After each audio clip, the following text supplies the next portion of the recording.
और भाजपा क्या कर रही है?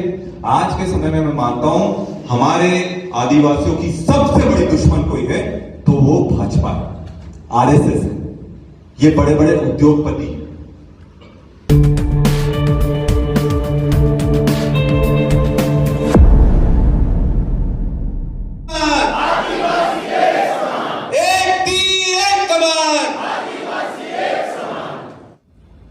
हम सब नर्मदा मैया को पूछते कि नहीं पूछते?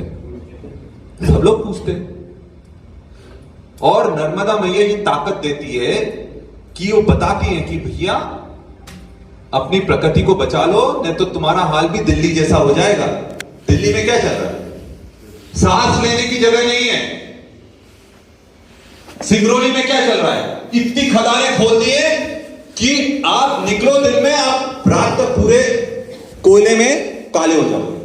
हम गए थे, हमने देखा मध्याह्न भोजन में पूरा कोयला तैरता है, पानी में तैरता है कोयला। तो आप ये समझो हमारे बच्चों के साथ क्या हो रहा है। तो धर्म के नाम पर बिल्कुल नहीं लड़ना है, हमें अपने आदिवासियत के नाम पर लड़ना है, जल जंगल जमीन के नाम पर लड़ना है। और वो लड़ने के लिए आप लोगों को थोड़ा पढ़ना लिखना पड़ेगा। और हमारे जितने भी युवा लोग हैं उन पर विशेष जवाबदारी है कि पढ़ने लिखने के साथ साथ अपने अधिकारों को पहचानना सीखो। और यही नहीं, उसके अलावा दूसरा जो मैं बता रहा था, क्या कारण है दूसरी किस तरह से लड़ाते हैं हमको? एक तो धर्म के नाम पर लड़ाते हैं, दूसरा क्यों कैसे लड़ाते हैं? दूसरा लड़ाते हैं हमारे उप जनजातियों के नाम पर कि तुम भील हो, तुम गौंड हो, तुम कोरकू हो, तुम कोल हो। यही बोलते कि नहीं बोलते? आपको यह समझना पड़ेगा सबसे पहले आप आदिवासी हो, और आपस में जितना बटोगे वो आपको निपटा देंगे। हमारे देश में आदिवासियों का आरक्षण कितना है? 7.5%। कितना है? और हमारे देश में आदिवासी जनजातियां कितनी है? हमारे देश में, पूरे देश में जो आदिवासी जनजातियां हैं वो 780 से ज्यादा है। कोई 786 बोलता है, 785 बोलता है, कोई उससे ज्यादा बोलता है, पर 780 जनजातियों से ज्यादा जनजातियां हैं। तो अगर देखा जाए, अगर हम सब बढ़ जाए तो हर के हिस्से में 0.01% में क्या आरक्षण मिलेगा तुम्हें?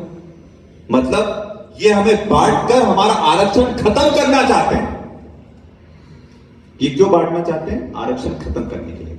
आपस में बढ़ जाओ, अपनी लड़ाई मत लड़ो, इतने छोटे छोटे टुकड़े हो जाएंगे। उसके बाद जो 7.5% आरक्षण मिल रहा है उसको भी खत्म कर देंगे। और आपको मैं बता दूं, अभी सबसे बड़ा षड्यंत्र हमारे साथ क्या हो रहा है? अभी जातिगत जनगणना आ रही है, अभी आ रही है ना? पहले उसमें एक कॉलम होता था कि आप हिंदू हो, मुस्लिम हो, सिख हो, ईसाई हो, जैन हो, बुद्धिस्ट हो, या फिर इनमें से कोई नहीं। अब ये 7वां कॉलम भी हटाने वाले हैं, तो आपको एक ना एक धर्म तो चुनना पड़ेगा। 7वां कॉलम भी हटाने वाले हैं। और आप देखो, हम आदिवासियों के इतने सारे धर्म हैं, हमारा एक भी कॉलम नहीं है क्या? अगर आप जैन हो, बुद्धिस्ट हो, मुस्लिम हो, हिंदू हो, इन सबको एक अधिकार का, धर्म का अधिकार दे रहे हैं, तो आदिवासियों को भी देना चाहिए कि नहीं? देना चाहिए कि नहीं देना चाहिए? देना चाहिए। और क्यों नहीं मिल रहा? अगर हम अपने इसमें आदिवासी लिख देंगे, प्रकृति पूजक लिख देंगे, तो इसका मतलब नहीं कि वो लोग हिंदू नहीं रहेंगे, या मुस्लिम नहीं रहेंगे, या सिख नहीं रहेंगे, ईसाई नहीं रहेंगे। ये लोग सिख को, जैन को, सबको तो हिंदू मानते हैं। तो अगर आदिवासियों को भी अलग से हमारा प्रतिनिधित्व मिल जाएगा, तो उसमें क्या गलत हो गया? सोचने वाली बात है कि नहीं? ये सोचना पड़ेगा, आप लोगों को बहुत जरूरी है सोचना। तो आपको यह समझना पड़ेगा, ये धीरे धीरे हमारा अधिकार खत्म कर रहे हैं। आपको मालूम है आदिवासियों की 8वीं अनुसूची के बारे में सुना है आपने? 8 शेड्यूल, 8 शेड्यूल के बारे में किसी ने सुना है कि नहीं सुना? आपने सुना है? नहीं सुना होगा, किसी ने नहीं सुना होगा। 8 शेड्यूल में वो भाषाएं हैं जिनको राष्ट्रीय भाषा का दर्जा है। क्या है? राष्ट्रीय भाषा का दर्जा है। और आप ये समझो 8 शेड्यूल में सिर्फ 2 आदिवासी भाषाएं, बाकी कोई भी नहीं है। बाकी आप सोचो, हम लोग पूरे देश में 8 से 10% हैं, पर हमारी भाषाएं कितनी हैं? सिर्फ 2, और कुल मिलाकर उसमें 22 के आसपास भाषाएं। तो हमारी चाहे वो गोंडी हो, चाहे संथाली हो, चाहे भिली हो, हमारी जो भी भाषाएं, उसको उसमें लेना चाहिए कि नहीं लेना चाहिए? उनको राष्ट्रीय भाषा का दर्जा मिलना चाहिए कि नहीं मिलना चाहिए? क्योंकि जब तक राष्ट्रीय भाषा का दर्जा नहीं मिलेगा तब तक आपको बच्चों को उस भाषा में नहीं पढ़ाया जाता। 1-2 जगह चालू कर देंगे, पर ज्यादातर जगह नहीं हो पाएगा। और इसलिए इस चीज के लिए हमको लड़ना चाहिए। ट्राइबल सब प्लान के बारे में किसको मालूम है? आदिवासी उप योजना, ट्राइबल सब प्लान के बारे में ये फॉर्मूला क्या है कि राजनीति में सबसे ज्यादा जरूरी होता है संपर्क करना। क्या करना? जब तक आप लोगों तक संपर्क नहीं करोगे, अगर आप अपने घर में बैठकर सोचोगे कि कोई आपके पास आ जाएगा, नहीं आता, आपको उस तक जाना पड़ेगा। प्यासा कुएं के पास जाता है कि कुआं प्यासे के पास आता है? प्यासा कुएं के पास जाता है। और हमें भी उन लोगों के पास जाना पड़ेगा। आप जो भी आपका मतदाता है, उसको ये मत समझो उसके पास ज्ञान नहीं, उसके पास बहुत ज्ञान है। दिक्कत ये होती है हमारे नेताओं में, वो सोचते हैं कि उनके पास सबसे ज्यादा ज्ञान है। ऐसा नहीं है। आप जितना घूमोगे, आज मैं पूरा देश घूम रहा हूं तो मुझे बहुत चीजें समझ में आ रही है। आप घूमो तो सही, उनसे संपर्क तो करो, और सीखने के हिसाब से। आप कोई एहसान नहीं कर रहे हो। पहली बात, आप लोगों के पास जा रहे हो तो आप उन पर एहसान नहीं कर रहे हो, आप उनके पास जा रहे हो ताकि आप अपनी ताकत बढ़ा सको, है ना? ताकत बढ़ा, तो राजनीति में ताकत तो बहुत जरूरी है। ताकत कैसे बढ़ेगी? जब आप ताकत के पास जाओगे। ताकत क्या है? आपकी लोक ताकत है। तो उन तक जाने के लिए सबसे पहला है कि आपको कभी भी हमेशा संपर्क करना चाहिए, उनके पास जाना चाहिए। पहले हम यही करते थे। पहले क्या होता था? चुनाव जो जो लड़े होंगे समझते होंगे, बीएलओ और पार्टी के लोग भी घर घर जाकर पर्ची बांटते थे। होता था नहीं? ये हमारी बहुत बड़ी ताकत थी, क्योंकि हमारा जो कार्यकर्ता है वो हर घर जाकर कांग्रेस की तरफ से भी पर्ची बांटता था, और उसमें आपका संपर्क ही होता है। आप उसके पास गए, संपर्क करा, आपने बोला ऐसा ऐसा है, वो बोलता है ठीक है, आप मेरे घर तक आए, मैं देखूंगा कि आपको वोट देना कि नहीं। पर ज्यादातर में जो पहले आ जाता था उसको वोट दे देते थे। तो संपर्क सबसे पहला। दूसरा है संवाद। क्या है? संवाद मतलब कम्युनिकेशन। पहला है कांटेक्ट, दूसरा है कम्युनिकेशन। और कम्युनिकेशन कैसे? मोदी जी से मत करना कि मन की बात अपनी बोलते जा रहे हो, वो क्या बोल रहे हैं ये भी तो सुनो।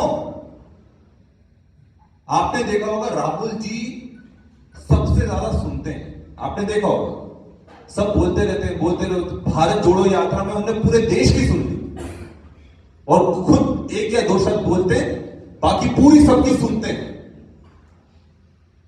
तो कम्युनिकेशन और 2 वे होता है। वो भी बोले आप सुनो, आप बोले वो सुने, पर ज्यादा सुनो। तो कम्युनिकेशन। दूसरा है संवाद। जब आप उससे संपर्क करोगे, उससे संवाद स्थापित करोगे, तब जाकर आपके बीच में एक बॉन्ड तैयार होगा, एक संबंध तैयार होगा। तीसरा है संवाद कर लिया आपने। अब ऐसा नहीं कि संवाद के बाद वाली स्टेप भूल जाओ। संवाद के बाद वाली स्टेप अगर आपने नहीं करी तो पहले दो स्टेप आपकी खराब है। तीसरी है संघर्ष। क्या है? संघर्ष करना। अगर उसकी कोई समस्या है तो उसका निराकरण करना। और निराकरण बोलने से तो नहीं होगा, संघर्ष तो करना पड़ेगा। जो भी मुद्दा है, अगर बहुत अन्याय हो रहा है तो उसके लिए लड़ाई लड़ो। तो जब आप संघर्ष करोगे तब जाकर वो पूरी तरह से बोलेगा हाँ यार ये मेरे लिए लड़ाई लड़ता है।